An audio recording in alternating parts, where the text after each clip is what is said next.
Bom, pessoal, a ideia do Greyhound era a gente discutir um dos temas mais nobres da medicina, que é como se raciocina, como se elabora um diagnóstico. Na verdade, vai fazer parte da vida de vocês e faz parte da nossa vida durante o tempo inteiro. Entretanto, será que para fazer um diagnóstico, especialmente de doenças complexas, existe alguma metodologia que a gente pode lançar mão, que não seja só uma coisa empírica ou de avaliação subjetiva?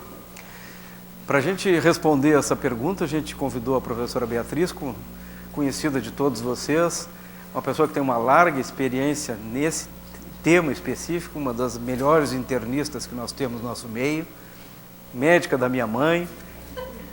Pô, isso já a credencia, né, como uma médica top. E a Bia, na verdade, a gente pediu para a Bia fazer isso, porque é fundamental a gente trabalhar esse tema nesse ambiente que a gente tem de dia a dia, especialmente quando a gente está lidando aqui com alunos e residentes novos. Bia, obrigado.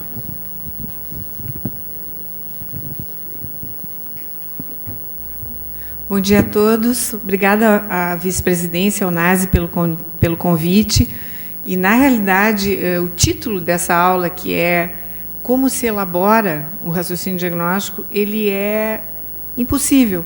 Não tem como dar uma aula como se elabora o raciocínio diagnóstico. É extremamente pretensioso querer resumir isso nessa frase. E a gente sabe que existem diferentes maneiras de chegar a um mesmo diagnóstico e diferentes funcionamentos do raciocínio clínico. Eu vou tentar, sem ser monótona, juntar alguns dados acerca disso. Eu agradeço em nome do Serviço de Medicina Interna pelo convite, agradeço ao Renato pela confiança de deixar eu apresentar isso aqui sozinha, talvez todos vão dormir, mas, na realidade, as questões cruciais que dizem respeito a esse tema, elas são super em dia no momento que a gente está vivendo. Conhecer os fatos não significa necessariamente saber o que fazer com eles. A gente se depara o tempo inteiro com idiosincrasias e irracionalidades quando trata de pacientes. Claramente, os pacientes não obedecem os livros-textos. É impressionante. A gente espera que todo mundo que vomita tenha alcalose, a gente espera que quem tenha hiponatremia deva ter um mecanismo dilucional, mas muitas vezes a gente lida com coisas associadas acontecendo. Nem toda anemia microcítica é ferropriva, nem toda anemia de doença crônica é normocítica. E, com o passar do tempo, a gente que já é velhinho, assim, eu, Násia, essa turma, há uma explosão super grande de informações e a gente coleta informações e o que se nota é que talvez esteja faltando tempo de tentar aprofundar no pensamento, na avaliação dos dados com os quais estamos lidando. É super útil, é super importante que a gente pratique medicina baseada em evidências e as diretrizes das diferentes patologias com as quais a gente se depara, elas são, de fato, uma ferramenta fundamental, porque nenhum de nós vai conseguir ter experiência em tudo. Quando a gente não tem experiência, a gente, na verdade, usa dos outros bem embasada. Mas a gente lida com pessoas, e pessoas, nas suas individualidades, não são absolutamente previsíveis por uma diretriz. O exemplo mais concreto disso são as diretrizes de insuficiência cardíaca e os pacientes que a gente interna aqui, todos com mais de 65 anos, comorbidade, insuficiência renal, que, na maior parte das vezes, as diretrizes se aplicam de forma muito tênue. Poder reconhecer como é importante a diretriz, mas olhar para o paciente que a gente está lidando, é um desafio. A habilidade de um médico verdadeiro, eu acho que ela vem exatamente nessa possibilidade da gente fazer um julgamento clínico. Né? Nós não lidamos, na maior parte das vezes, com certezas, a gente lida com probabilidades, com uma sensação. Muitas vezes a gente tem que tomar condutas frente a situações complexas sem ter certeza diagnóstica. E a necessidade de entender o que está acontecendo e de definir coisas, às vezes, vem antes da confirmação de um diagnóstico. Então, é realmente muito difícil. interpretar os dados, avaliar o mecanismo do que está acontecendo e, sobretudo, se comprometer com o paciente que está na nossa frente, com a situação clínica, mas muito mais do que isso, com o paciente que está na nossa frente. Tentar enxergar, no meio de um conjunto de dados extremamente intenso, grande, o que importa, né? E reconhecer que, às vezes, aquilo que parece absolutamente certo na teoria, na prática não se confirma. Poder olhar para o trabalho da gente de fora e reconhecer isso. É perigoso, assim, é super importante a gente seguir diretrizes, a gente nortear o nosso raciocínio pelas evidências, pelo mecanismo das doenças, pela fisiologia, mas, às vezes, corre-se o risco de ficar um pouco obsessivo e esquecer que cada um na nossa frente tem as suas peculiaridades. Se eu fizer sempre a mesma coisa, se eu só faço aquilo que eu sei fazer, se eu só sigo aquilo que é baseado em evidência, se eu só obedeço o que me mandam e se eu só repito o que aprendi, provavelmente não vou ser um bom médico, né? Se a gente for parar para pensar no último mês, quantas das coisas que a gente prescreveu são aquelas que definitivamente reduzem desfechos duros, vai dar urticária, porque a maior parte das coisas que a gente faz para tratar pessoas e que são importantes para tratar pessoas não reduzem desfechos duros. Então, conhecer que uma determinada atitude reduz desfecho duro é fundamental, mas a nossa prática está muito além disso. O primeiro passo para um bom cuidado é o diagnóstico certo. E numa internação hospitalar, em hospitais escola, americanos e europeus, 5 a 14% das vezes os pacientes têm alta sem diagnóstico.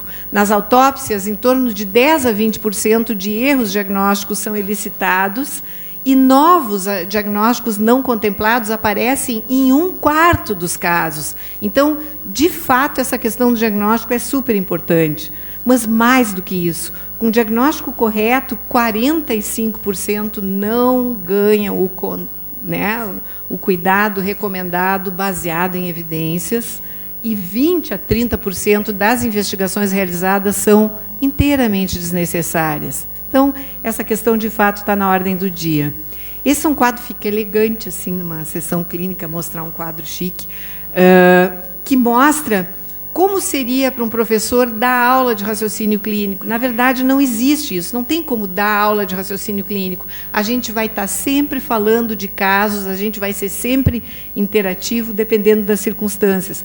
Mas a gente vai fazendo pequenas molduras que juntam, com base nas informações iniciais, a história, o exame físico e as probabilidades. E aqui eu volto a frisar aquilo que parece discurso: 80% do diagnóstico vem da anamnese e do exame físico. O número é esse: 80% do diagnóstico vem da anamnese e do exame físico. Então, esse é o core desse quadrinho, que vai pegando possibilidades mais fortes ou mais remotas e manejos possíveis ou menos prováveis.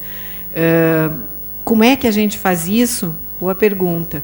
As questões cruciais: como adquirir competência clínica, como desenvolver, afiar, manter, proteger contra a inércia e atrofia, a gente que está ficando velhinho, nós aqui, essa turminha, sobreviver à onda de informações, quer dizer, tem um painel tão grande de informações que, se a gente for obsessivo grave, talvez fique estático e não consiga, de fato, decidir nada em relação ao cuidado de um paciente. É importante estar informado, mas não é suficiente. Não é suficiente. Tempo para reflexão, tempo para olhar para o trabalho da gente de fora e ver o que eu estou deixando de considerar, né? E ler, não tem jeito. Ler faz a gente aprender o valor sobre os diferentes juízos clínicos. Dessa síntese entre conhecimento, habilidades adquiridas, é que vem a decisão clínica adequada. Quando a gente faz aquilo que o Nazi comentou, né, quais são os estágios ou as estratégias da elaboração diagnóstica, existem 3 estágios que são mais ou menos reconhecidos por todo mundo que faz a epistemologia do raciocínio clínico. É super chique falar isso. né? O estágio inicial, a abordagem inicial, eu localizo, eu digo, esse cara tem uma doença de início agudo com febre, isso aqui deve ser infeccioso. Ou ele tem uma doença de início subagudo e ele perdeu 12 quilos, a informação mais relevante, ele perdeu 12 quilos. Isso aqui tem um componente inflamatório super grande, será que é maneoplasia, será que é HIV? A gente já cria na nossa cabeça uma marca para o caso com o qual estamos lidando e, muitas vezes, a gente vai formando padrões interiores e reconhece um padrão. Baixa um paciente com febre, emagrecimento e uma lesão de pele toda estranha, a gente diz, pioderma gangrenoso, deve ter alguma doença inflamatória intestinal. De onde é que vem isso? Isso não é um chute, né? Vem de padrões que a gente foi reconhecendo ao longo do tempo. O aprendizado é desse jeito. Ou paciente na emergência tem determinadas características, esplenomegalia, deve ser uma tricoleucemia. É super chique, mas isso vem de já ter vivenciado essa questão. No refinamento dessa abordagem inicial, eu digo, isso aqui é agudo ou subagudo, isso aqui é infeccioso, isso é autoimune, isso aqui é uma neoplasia. Qual é o dado mais importante, o dado que diferencia ele de todos os outros? É a intensidade do emagrecimento, é a intensidade da anemia, ou é a elevação da LDH, ou é essa alteração cutânea, que eu não sei qual é. Sempre tentar reconhecer qual é a marca do caso que a gente está fazendo. No refinamento, eu vou afastando outras coisas, eu vou fazendo isso por etapas, e, sem dúvida nenhuma, a gente vai estar exercitando sempre raciocínio probabilístico. Nós vamos montar depois um caso interativo com vocês, exatamente para explicitar isso melhor. Encaixe em padrões prévios que a gente já tem aprendido. Por isso que o grande aprendizado é vendo casos, é com casos clínicos. O grande aprendizado é trabalhando. A gente passa a vida estudando as mesmas coisas. É impressionante, assim, estudando as mesmas coisas. E regras de predição clínica, né? Eu posso ter regras, assim, eu uso scores. Quanto mais a gente puder lançar mão disso, melhor vai ser nossa habilidade em tratar o paciente. Uma vez eu feito um início de diagnóstico, um diagnóstico inicial, que testes eu vou usar para confirmar, que testes eu vou usar para excluir outros. Às vezes a gente é obrigado a fazer um teste terapêutico, não é errado. Tinha uma colega maravilhosa que dizia que o tratamento empírico é o filho da ignorância, mas ele é o pai da sabedoria também. Então, é meio dialético isso.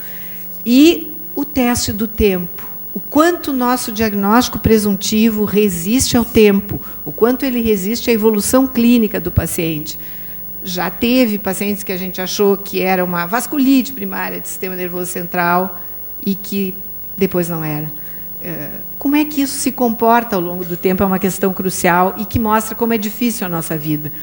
Para fazer o diagnóstico, do ponto de vista do raciocínio clínico, eu gero uma hipótese, eu formulo o contexto. É fundamental conhecer mecanismos de doença. A gente tem que voltar para os dados da fisiologia, assim como a gente usa as evidências para definir condutas e também para definir diagnóstico, eu entender qual é o mecanismo dessa anemia, qual é o mecanismo da hiponatremia, qual é o mecanismo da perda de função renal. Formulo o contexto no qual o paciente está inserido, refino a hipótese, interpreto os testes. Esse teste positivo está me ajudando, ele confirma esse diagnóstico, ele vai me distrair da questão central. Nós vamos falar sobre a abordagem bayesiana. Sempre que se tem um grande round, fica super elegante brilhar em reuniões sociais, citar coisa que ninguém sabe e usar termos legais. Então, o termo de hoje é bayesiano e é super chique. Para os guris que estão encalhados, qualquer loira se entrega para um diagnóstico bayesiano, então é bom fazer uso disso. A gente faz abordagens causais, probabilísticas e fisiológicas, entender o mecanismo do que está acontecendo, sempre lidando com um diagnóstico diferencial. Eu nunca vou estar flechando, eu nunca vou estar flechando uma única questão. Isto é isso porque eu quero, né? Essa área assim, ditatorial não cabe muito no nosso contexto. Avaliar adequação, coerência e parcimônia, ter um plano de trabalho e alguns erros cognitivos que a gente vai ver daqui a pouco. Bom, mas se eu pedir um monte de exame, eu posso fazer o diagnóstico. Se eu for bem rico, peço um monte de exames, eu tenho a menor ideia do que está acontecendo, eu vou pedir um monte de exames, em algum deles vai vir alguma coisa e vou fechar, deu. Exames é bom, né? Exames está na categoria bom. Será? Os princípios básicos, uma doença que é muito prevalente, o exame positivo confirma, o exame negativo não vai afastar. Uma doença de prevalência baixa, um exame negativo acaba tendendo a afastar, o positivo pode não confirmar. A prevalência dita tudo. Aqui vem ele de novo, Bayes. Bayes era um padre, século XIX, matemático, fez uma formulação matemática extremamente sofisticada entre a probabilidade e a sua probabilidade reversa. Nós vamos ficar voltando para ele o tempo inteiro. Então, a gente pode dizer que eu estou fazendo um raciocínio bayesiano quando eu faço uma hipótese diagnóstica, mas a informação subsequente vai me afastando dela. Também usa-se esse termo. Existem frases muito perigosas que a gente tende a usar no dia a dia. Esse exame tem alto valor preditivo. É uma frase perigosa, talvez ela seja, inclusive, inadequada. Existem terminhos, assim, spins, not, né? Resultado positivo de um teste muito específico sempre confirma. Resultado negativo de um teste muito sensível sempre afasta. Não existe sempre em medicina, exceto essa frase que eu acabei de dizer. Não existe sempre, não existe nunca. Né? Tem que cuidar. Todos os testes têm um grau de incerteza inerente. Eles não são verdade absoluta, eles não podem ser retirados do seu contexto. Não tem nenhum teste com acurácia isolada para confirmar ou afastar unicamente uma determinada hipótese fora do seu contexto. E o ajuste das probabilidades das doenças com as quais a gente está lidando vem da razão de verossimilhança. Então, é importante ver quais são as razões de verossimilhança. Se eu estou lidando com um indivíduo ictérico e ele tem estigmas de hepatopatia crônica, só por esse dado a minha chance de estar lidando com a cirrose como causa da icterícia já pula para 90%. O inverso também é verdadeiro. Se eu penso que um indivíduo tem pancitopenia porque tem hiperesplenismo, porque tem uma hepatopatia crônica, mas ele não tem estigmas, a chance de ter uma hepatopatia crônica cai para 5%. Isso são as razões de verossimilhança. A gente tem que procurar essas tabelas com esses achados. O jeito mais apropriado, mais elegante de lidar com informações de exames laboratoriais e de exame físico são buscar essas razões de verossimilhança para trabalhar.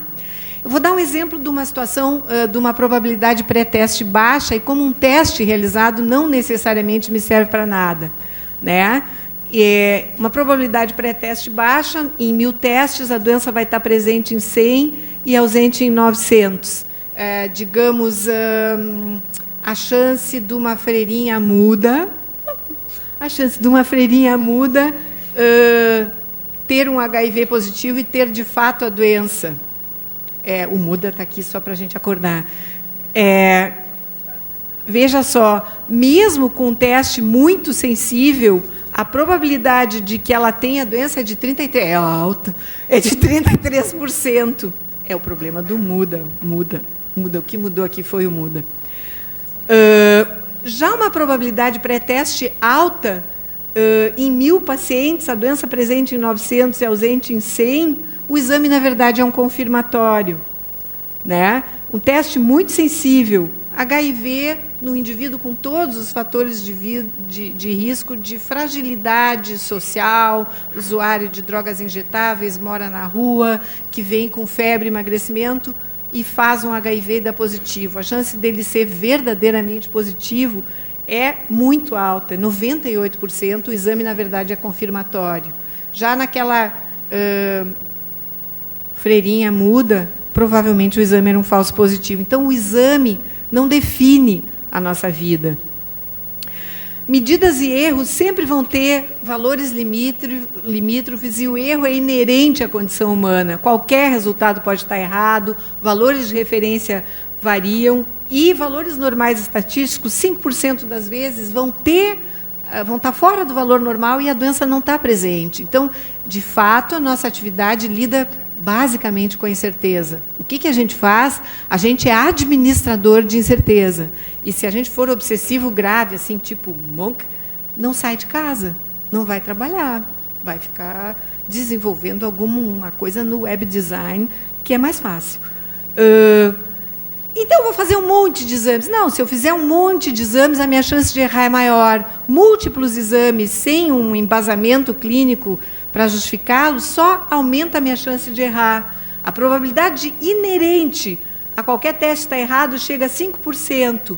Testes de rastreamento, vou fazer na população em geral, um exame anormal sem ter a doença, o exame está anormal, a minha chance da doença num teste de rastreamento adequado é de 15% no melhor cenário. Então, a gente lida com incertezas, dá para sair, ficar obsessivo grave, sofrer com isso e ter crise urticariforme.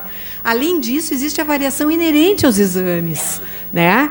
A albumina varia 1,5, a glicose varia 5,9, o sódio 16,6, o leucograma 32%, ninguém merece.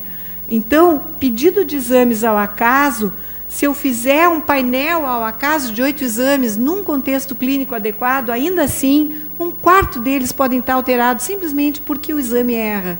1/4 é um número gordo, né? Em 20 exames, mais da metade. Então, ser um bom médico não é pedir bastante exame. Eu não sei o que é ser um bom médico, mas não é pedir bastante exame.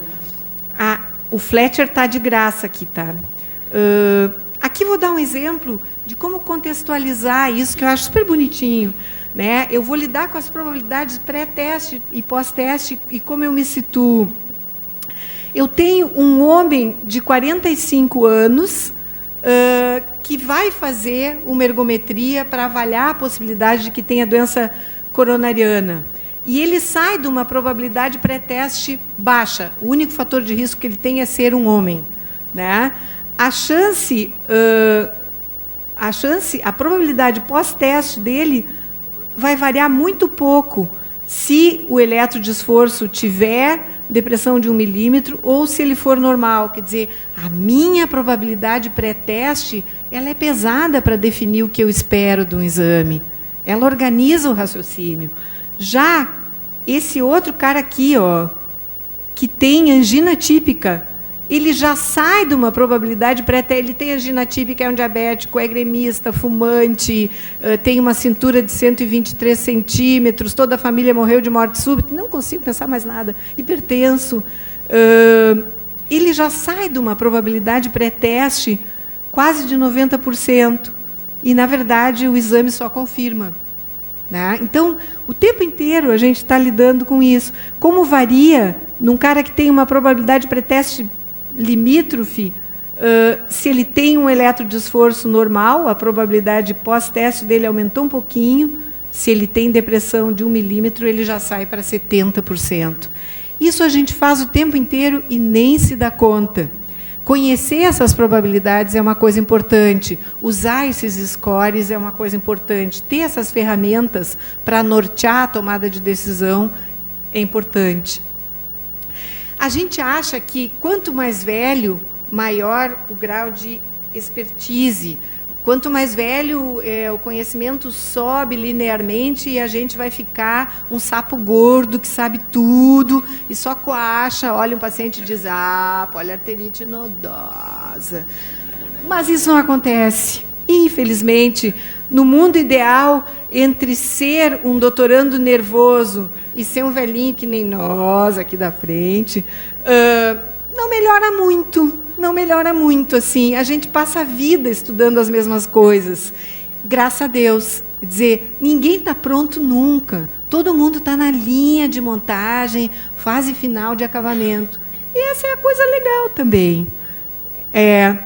Quando a gente faz raciocínio diagnóstico, eu boto os experts ali, tá com cara de ser pato, tá com cara de ser pato. Sempre vai ter um boi corneta assim, mas pode ser ganso. Os dados, a gente vai usar aqui o termo heurísticos. Heurísticos é super elegante. Heurístico quer dizer um atalho, mas fica muito elegante numa reunião que nem essa chamar heurísticos. Heurísticos comuns. Se grasna como um pato, parece um pato irritante que nem um pássaro ainda bota ovo, provavelmente vai ser um pato, né, turma? Doenças comuns são comuns. São comuns. Por mais que alguém com dor lombar possa ter doença de Whipple, se todo mundo que vier com dor lombar eu pensar em doença de Whipple, é bom ir ali no Quarto Norte, dar uma olhadinha nas ideias, né? escolher um diagnóstico que encaixe mais nos achados, busca o dinheiro. Navalha de Ockham, é super chique também, né? Occam's Razor. Pegar um diagnóstico que explique o conjunto das coisas.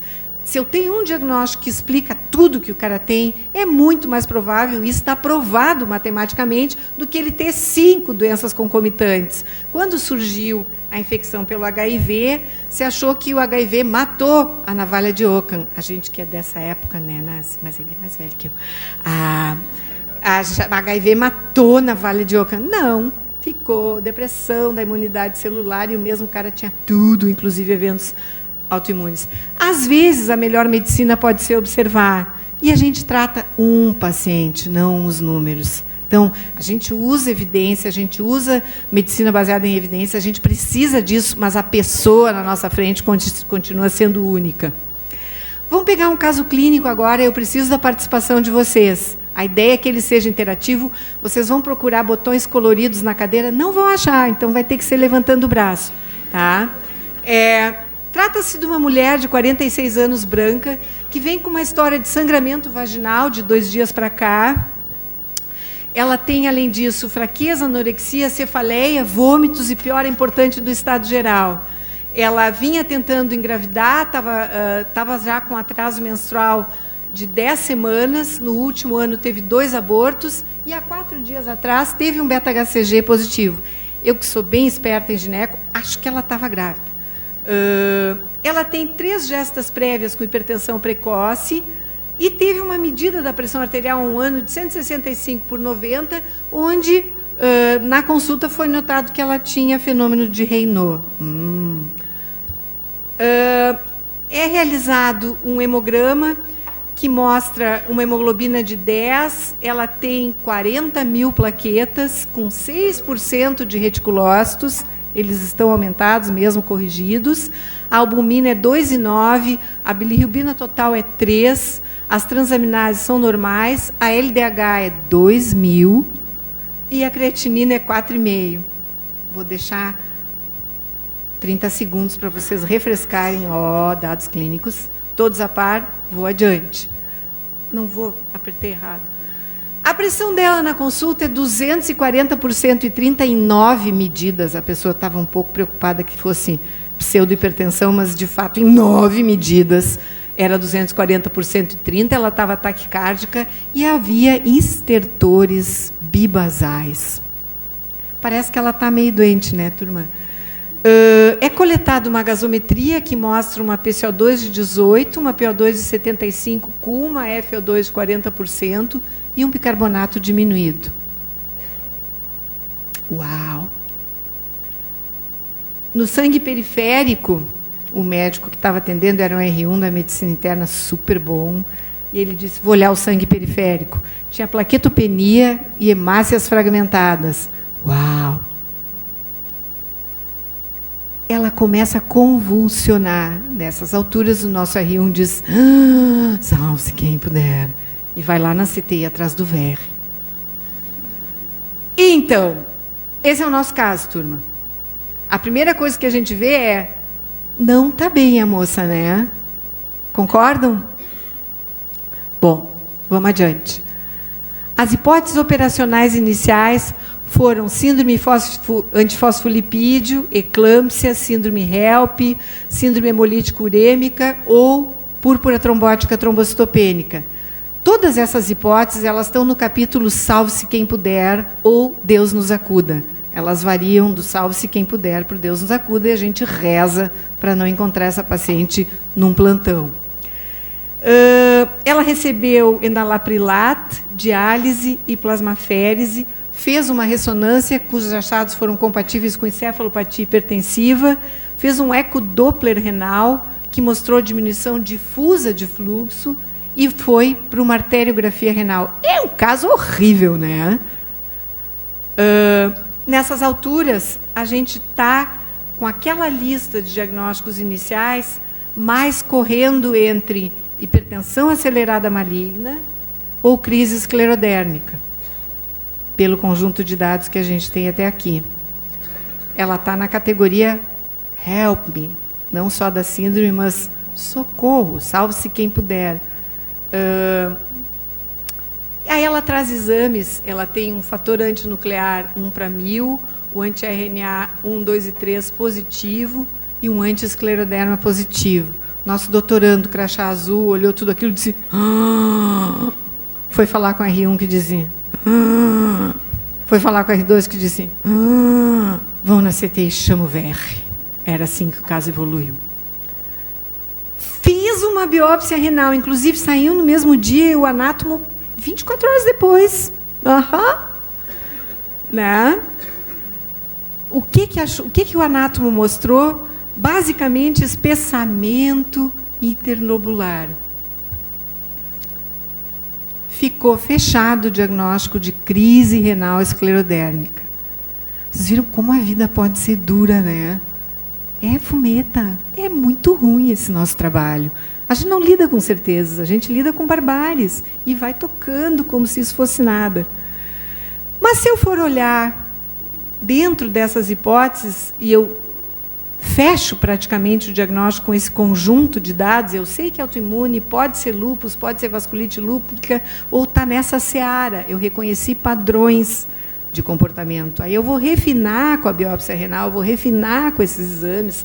Se eu olhar crise renal esclerodérmica, mulheres jovens e de meia idade que têm uma hipertensão acelerada maligna, alguém ia dizer que no fundo de olho ela tinha papiledema e hemorragias, faltou, tem FAM positivo, tem Raynaud, tem insuficiência renal aguda, tem uma anemia hemolítica microangiopática, a gente já sabia disso, porque tinha olhado o sangue periférico, e tem redução difusa do fluxo renal, que a biópsia confirmou. A biópsia confirma a hipótese que é realizada com base nos dados clínicos.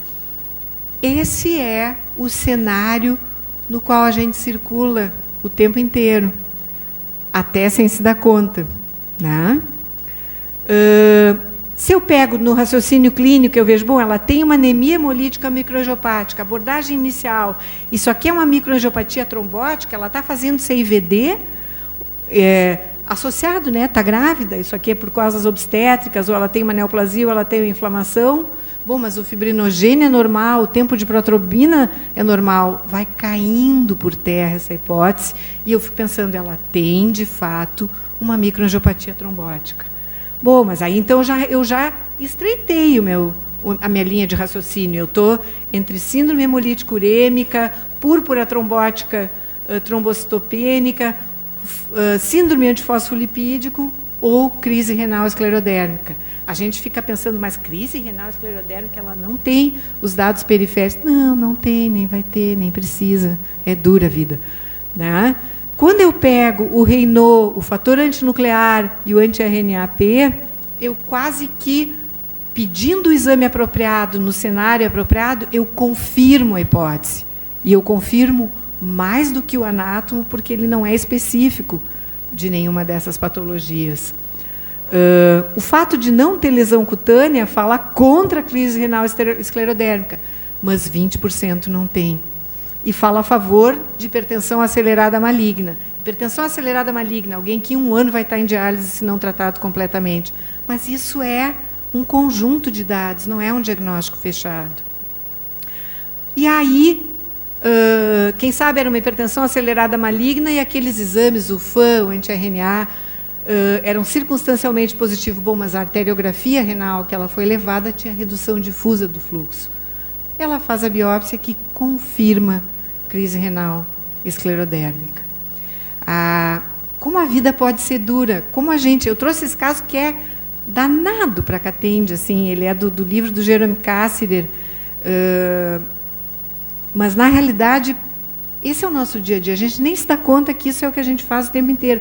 Probabilidades que vão se tornando maiores ou menores de acordo com os dados. O raciocínio diagnóstico gera hipóteses, a gente reconhece padrões, eu olho de aquilo ali parece pioderma gangrenoso, porque um dia a gente viu. E por isso que o aprendizado da gente, ele é totalmente, tudo que entra vai ficar em algum lugar. E por isso que é bom estudar. A melhor coisa que tem é estudar por prazer, não porque tem um caso. Estudar por prazer, sem compromisso. construção de esquemas internos e procurar mecanismos de doenças. Talvez a Faculdade de Medicina tivesse que ter a disciplina mecanismos de doenças, mas a casa não oferece. Como reagir a situações complexas e tomar decisões, né? Essa paciente tinha uma típica crise renal esclerodérmica com manifestações de encefalopatia hipertensiva e congesta. Talvez a coisa mais apropriada era o doutorando, crachá azul, chegando e dizia, é ruim. Qual é o teu diagnóstico? É ruim. Reconhecer que é ruim é um bom começo. Reconhecer que é uma doença multissistêmica também é um bom começo.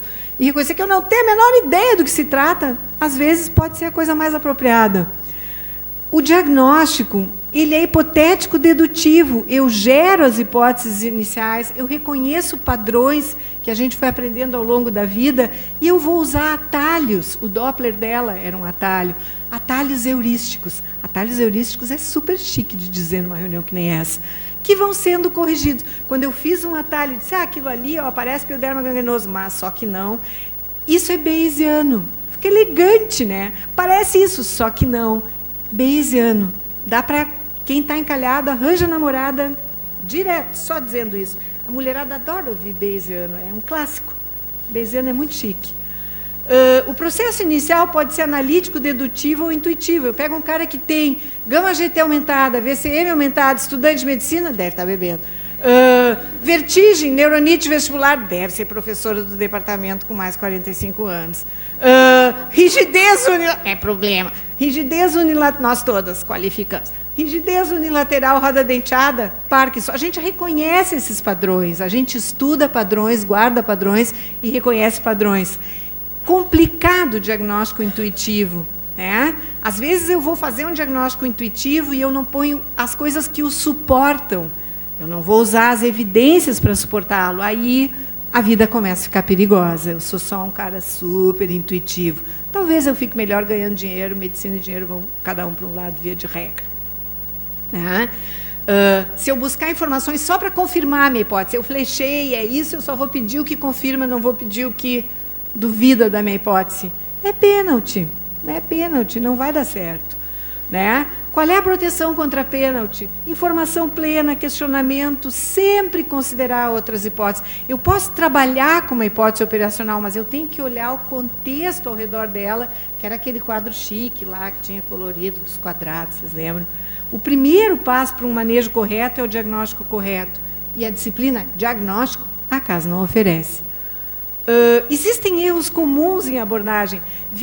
São os vieses de abordagem diagnóstica. Um viés de ancoragem. Eu grudo numa hipótese. E eu tenho certeza que todo mundo que vier com dor lombar tem doença de Whipple. Eu estou psicótica. Né? É um viés interessante. Uma vez eu vi uma doença de Whipple e o cara tinha dor lombar. Todo mundo que tem doença de Whipple vai ter dor lombar. Toda dor lombar que eu olhar vai ser Whipple. Problema, né? A pessoa está problemática. Disponibilidade. Pensar no que vem mais rápido. Toda dor torácica é uma síndrome coronariana aguda. E até pode ser uma disponibilidade protetora, desde que eu cheque meu raciocínio. Confirmação. Eu acho que esse cara tem isso, eu só vou pedir os exames que me interessam. E não o conjunto da obra ou aquilo que vai excluir a minha hipótese. E framing. Framing a gente faz muito, é um inferno para quem faz round. Um caso é apresentado, paciente de 35 anos com dor lombar. Mas paciente de 35 com dor lombar. Baixa fria. Né? No outro dia, paciente de 35 anos com dor lombar, hábito marfanoide, fez uma crise hipertensiva e morreu ontem. É ruim, né? Fechamento precoce, esse exemplo que eu acabei de dar poderia ser a coitada da guria com Marfan, que morreu porque a gente fez framing e fechamento precoce. Poderia ser um exemplo. Concluir sem buscar a informação adicional, não enxergar no que está acontecendo e, sobretudo, duvidar das nossas hipóteses. Duvidar das nossas hipóteses talvez seja aquilo que mais ajuda na construção do raciocínio. Erro comum, obediência cega. Morrer de medo do professor. A gente não vê muito isso aqui no hospital. Não questionar, talvez na cirurgia, não sei. Não questionar a autoridade, não considerar o paciente sem a doença. Eu trato todo mundo com hipertensão, eu uso a mesma coisa. Mas eu não estou tratando pacientes, não, eu estou tratando hipertensão, né? Mas a gente sempre vai estar lidando com um paciente. E ele está na condição humana, ele merece todo o respeito e ele é único em si. Então, Aquilo que a gente usa como ferramenta é ferramenta, não é o que define, né? Eu posso ser um monk, um obsessivo grave das diretrizes. As diretrizes são ferramentas, elas não definem o que a gente vai fazer da vida. Elas são ferramentas de refinamento e de melhorar a qualidade do nosso atendimento. Mas elas não são uma Bíblia. A gente não é xiita. Não é. É bem complicado. Outro erro comum é a obediência cega. Nunca vi na medicina interna, mas parece estar relacionado. Obediência cega, não questionar a autoridade. Graças a Deus, são tudo bem questionantes. Não considerar o paciente sim a doença. Baixou uma poliarterite nodosa. Não baixa uma poliarterite nodosa. Baixa o João com poliarterite nodosa. A diretriz manda eu usar direto esta insulina. Eu não vou trocar para outra porque a diretriz mandou. Problema, né? Problema. A gente não é religioso. Quer dizer, quem quer seja. Mas medicina não é religiosa, via de regra. É super legal, eu recomendo. A gente fica meio nervoso assim, quando lê essa psicologia dos diagnósticos perdidos. E tratar, né? Tratar é pior ainda. Se diagnosticar é difícil, tratar, na maior parte das vezes, a gente está tratando sem ter certeza. A gente está tratando baseado em probabilidades. Então, se eu sou uma obsessiva grave, eu vou ter uma crise urticariforme seguida de dispneia e diarreia aguda, porque é ruim lidar com esses dados. O tempo inteiro, a gente está botando um trade-off entre risco e benefício da intervenção, e as escolhas são baseadas entre riscos e benefícios de testes e tratamentos. Às vezes, um tratamento empírico é, em si, um teste diagnóstico. Em algumas situações, um indivíduo HIV positivo, que eu suspeito fortemente de tuberculose, eu postergar esse tratamento pode ter uma relação linear com mortalidade. Então, o tratamento empírico pode ser uma coisa extremamente sábia, dependendo do contexto em que a gente esteja lidando. E, às vezes, observar pode ser mais apropriado. Quando que é um, quando que é outro? Boa pergunta. Bom, agora eu vou pegar um caso nosso e agora realmente eu preciso da participação de todo mundo. Tá? Então, eu vou precisar que vocês tenham um braço disponível para levantar, porque nós vamos trabalhar com votação. Concordam? Trata-se de um médico residente de 29 anos que vem com febre.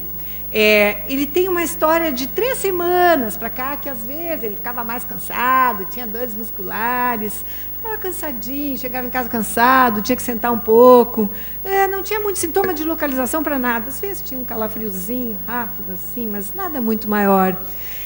Já trazia, ele é um médico residente, já trazia o hemograma ureia e creatinina normais, já chegou assim, eu tenho hemograma ureia e creatinina normais. De 7 dias para cá, ele está tendo tosse seca. É um médico residente do Hospital de Clínicas. Ele tem cansaço quando sobe até o 5º andar. Coitado, ele é da medicina interna e ele vai a pé, porque os elevadores a gente sabe. Ele perdeu peso, mas não é assim uma perda de peso, aquele 10% em um ano não está rolando. Ele perdeu 3 quilos em 6 meses. Então, a gente diz, perdeu peso. A gente não diz, perdeu peso. O doutorando que fez a baixa, do caro colega, disse assim, a revisão de sistemas é SP. Legal, né? O que mais que ele tem? Vou dizer como é que foi feita a revisão de sistemas. O doutorando chegou lá e disse, e aí, o que mais? Nada, só. Deu. Revisão de sistemas SP. Ele era importado para o nosso país, ele não era um nativo da casa, e ele tinha feito BCG na adolescência. Aqui a gente faz BCG na vida escolar. Ele tinha feito BCG aos 16 anos, e aos 20 ele tinha tido um mantu reator. No exame físico está descrito assim, sinais vitais estáveis, Beg, Locke, Muck, sem alterações. Clássico da literatura colorada. Tem provas hepáticas normais, eco abdominal normal, faz um raio-x de tórax que tem micronódulos com padrão miliar, tem adenomegalias paratraqueais, hilares e na janela ortopulmonar. E o consultor da Infectum, um cara tribun, disse assim, tem 70% de chance de CTB, hein? Médico residente com esse quadro clínico, adenopatias hilares, cansaço, 70% de chance de CTB. Esse dado é baseado em séries de casos. Muito bem. É feito o mantu, e ele é não reator. Ele tem um cálcio normal, E olhando bem para as perninhas do tio, ele tem um nodoso, que bonitinho, né? Vai para uma fibrobroncoscopia, porque ele está sendo atendido super rápido. Isso aqui é TB, né? Vai para uma fibro, ela tem predomínio de linfócitos, a pesquisa direta de BR, fungos e células malignas é negativo, o material foi para a cultura, e a gente tem lá o Valério dizendo, agora 8, 12 semanas, tem que esperar. Agora, esse é o caso. Vocês, por favor, guardem a mão direita para fazer regime de votação, já que os nossos adoráveis aparatos para votação que eu acabei de inventar, a casa não está oferecendo.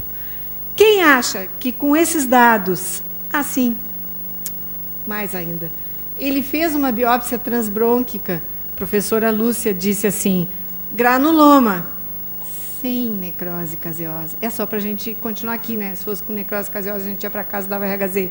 Bom, granuloma sem necrose caseosa. Atenção, preparem os braços em regime de votação. Eu esqueci, não pode. Ai, Deus o livre. Já viram tudo. Quem acha que ele tem que iniciar RHZE, levanta a mão. Bem levantada. Ninguém tem mão? Então, são todos surdos ou estou com vergonha? Pelo amor de Deus, isso aqui é interativo, o NASE pediu interativo. Quem acha que ele tem que iniciar RHZE, médico residente do Hospital de Clínicas, quem acha que ele tem que iniciar RHZE, levanta a mão, pelo amor de Deus. Eu não acredito. Chicken, vocês têm mão. 4 pessoas, 5. Muito bem. Tá. Foi o que a equipe que o tratava considerou. Ele iniciou o RHZE, foi mandado para casa, foi dito para a esposa vir fazer um raio-x e foi aconselhado a ficar fora do seu ambiente de trabalho. Bom, ele continuou com febre, mas, 14 dias de febre, está no script, né? Se eu tenho tuberculose miliar, eu posso continuar com febre, tem até uma distribuição bonitinha de olhar isso, o ponto máximo ali é 4ª semana, já provavelmente esse diagnóstico não se sustenta, e ele foi para casa. Mas, 14 dias depois, ele voltou com piora da falta de ar. Falta de ar o guri começou a ter. E se ligou lá para o Valério, né, da microbiologia, e aí, Valério, cultura em andamento, a casa não oferece resultado. Então, eu vou botar de novo, pelo amor de Deus, em regime de votação. Quem acha que ele tem que mudar para prednisona 1 mg por quilo, levanta a mão. Só tem 8 mãos aqui. Quem acha que ele tem que associar RHZE e prednisona, levanta a mão. Quem não acha nada e está com medo de apanhar, levanta a mão. Quem não tem mão, veio do Alcorão. Que isso? Os diagnósticos vão falar tudo ao mesmo tempo. Eu só posso botar a mão, Nazi. Que coisa! Pois então, o que aconteceu? Na realidade, ele iniciou com RHZE, diante da piora, ele associou prednisona 1 mg por quilo, porque a gente passou a trabalhar com um diagnóstico diferencial forte para sarcoidose. Tá? E agora, tudo que eu falei até aqui é para chegar nas continhas legais que a gente vai fazer agora, que são realmente super elegantes. Eu posso usar um cálculo bayesiano para, quando eu estou entre 2 possibilidades, orientar o meu raciocínio. Então, eu pego os 3 achados que ele tem, o Mantoux, que agora é não reator, granuloma sem necrose caseosa, que deu na biópsia transbrônquica do tio, e eritema nodoso, que ele tinha. Eu vou ver que Mantoux não reator, a gente acha que sarcoidose, sendo uma doença da imunidade celular, não pode ter Mantoux reator, né? Mas é um inferno essa vida. Sempre tem uma exceção. 95% tem Mantoux não reator, mas sempre tem 5% que com sarcoidose, uma doença da imunidade celular, vão ter Mantoux reator. Na tuberculose miliar, Mantoux não reator em 25%. Quer dizer, mesmo na tuberculose miliar, uma doença com diminuição da imunidade celular, o Mantoux é uma boa ferramenta. Como o professor Hugo está vendo lá em cima. Granuloma sem necrose caseosa, eu não posso trabalhar com sarcoidose sem demonstrar que ele tem granuloma sem necrose caseosa. Entretanto, 1/5 dos pacientes com tuberculose, eu posso achar um granuloma sem necrose caseosa. E eritema nodoso é mais presente na sarcoidose, mas pode estar presente na tuberculose também. Se eu faço o produto destas probabilidades individuais, eu saio de 2,5% contra 14% de chance de ter uma doença ou outra. E eu tenho que decidir o que fazer. Vocês viram? Eu tenho tudo aqui, as informações, a matemática, o número para brilhar em reuniões sociais e ganhar loiras, e mesmo assim, eu não tenho. O que é o mais adequado fazer? Assumindo independência entre essas, o produto dessas probabilidades vai nos deixar muito longe da nossa necessidade de certeza, que é 80%. Né? Mas eu posso fazer, usar BEIS, né? Coisa mais querida, um padre do século XIX, que demonstrou matematicamente as estimativas de diferentes probabilidades clínicas confirmarem ou afastarem um diagnóstico. Eu vou sair daquela probabilidade clínica inicial de 70%. Lembra? O consultor da Infecto disse, tem 70% de chance de CTB. Ela é real, ela é baseada em séries de casos. Ele sai de 70 contra 30 e os dados clínicos nos fornecem 2,5 contra 14,5. Se eu faço o produto destas probabilidades e somo e divido cada uma delas pela sua soma individual, eu vou ter a probabilidade revisada. É super bonitinho isso. A probabilidade revisada vai ser de 29% para a tuberculose contra 71% para a sarcoidose. Então, vejam como os dados clínicos que vão chegando vão mudando o nosso raciocínio. Isso é diagnóstico bayesiano. É bonito de falar isso. Né? Entretanto, eu posso chegar aqui e dizer, eu tenho 70% de chance de TB, 30% de chance de sarcoidose. Tem uma coisa que eu não posso fazer com esse paciente. Eu não posso dar corticoide sozinho enquanto eu não tenho resultado da cultura. Eu não posso. Está na categoria não posso. Então, eu trouxe isso para mostrar como é lindo esse conjunto de cálculos e o raciocínio probabilístico, mas como isso é uma ferramenta, não é uma Bíblia, não é o Alcorão, é uma ferramenta. O raciocínio clínico, eu posso ter 98% de chance de ser sarcoidose. Se ele tem a cultura em andamento e tem uma chance, que em um determinado momento foi de 70% para tuberculose, ele tem que ser tratado para as duas, pelo menos, ou para uma, e acrescentar o corticoide, como foi feito nesse caso, quando houve a piora clínica.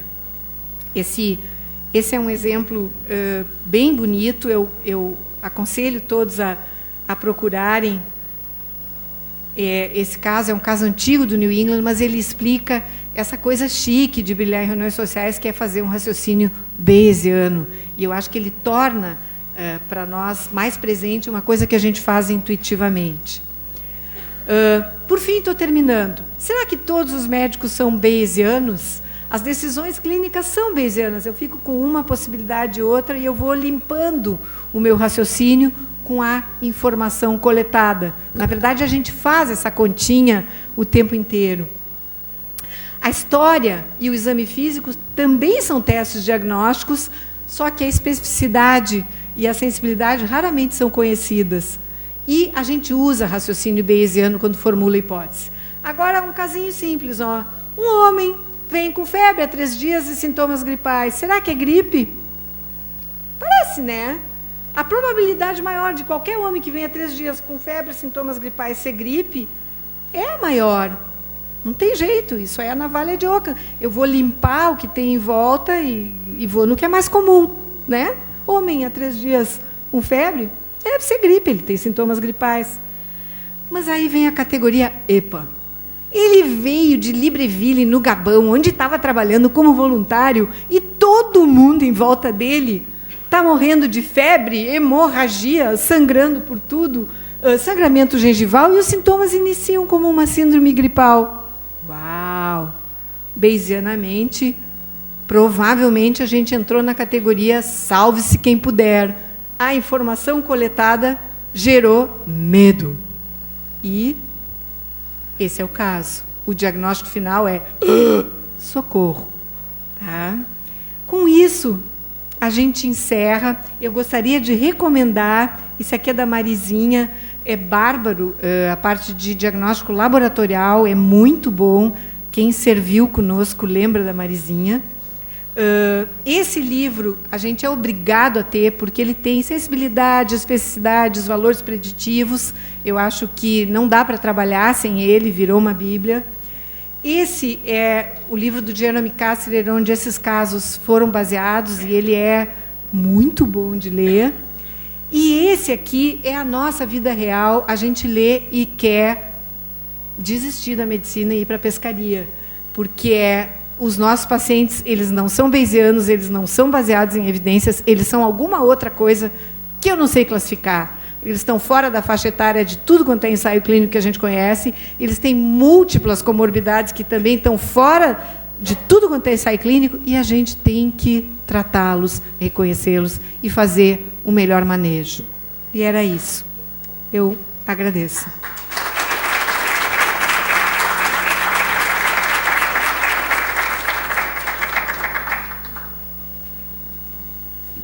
Muito obrigado. Alô? Alô? Alô? Tem um microfone funcionando. Alô? Alô? Melhor. Muito obrigado, Bia. Acho que a tua discussão ela é mais que oportuna, ela é necessária num momento em que a gente vive tantos desafios dos apelos de novas tecnologias e um custo altíssimo da medicina, que é aprender a gente a raciocinar, fazer o raciocínio clínico. Eu queria abrir a discussão para a plateia de imediato. Se ninguém sair falar nada, a gente sai e se mata, né? Não ficou nada. Eu ia te fazer uma pergunta, Bia. Eu não sou tão mais velho que tu, assim, não. Muito mais velho que eu, inclusive. Ela fez uma acusação aqui que não é verdadeira, não. A gente tinha, na nossa época da residência, assim, esse negócio de ser saudosista é um sinal de velhice, mas tinha um livro famoso chamado Harvey. Tu te lembra dele? Era um livro... tu te lembrou, tu é do nosso time. O Harvey tinha um negócio fantástico, não sei se tu te lembra. Ele ajudava a gente a raciocinar em qualquer caso, mostrar os casos difíceis e complexos. Né? Como é que a gente chega lá? Como é que a gente monta esse raciocínio? Vale a pena ainda a gente construir lista de problemas? Vale a pena a gente valorizar aquele sintoma, aquele achado que é o mais significativo, que mais se destaca? O que ancora? Vale a pena isso? Eu vi no teu caso ali de sarcoidose, que a gente aqui começou a conversar aqui na frente, a gente olha assim o panorama da apresentação, a gente identifica alguns pontos que são estranhos, padrões que fogem da normalidade. Vale a pena a gente pensar esses padrões e em cima deles e buscar diagnóstico diferencial? Eu vou estar falando na minha opinião, eu não sou orácula para dizer se vale a pena ou não, mas eu acho que a lista de problemas, ela nos protege.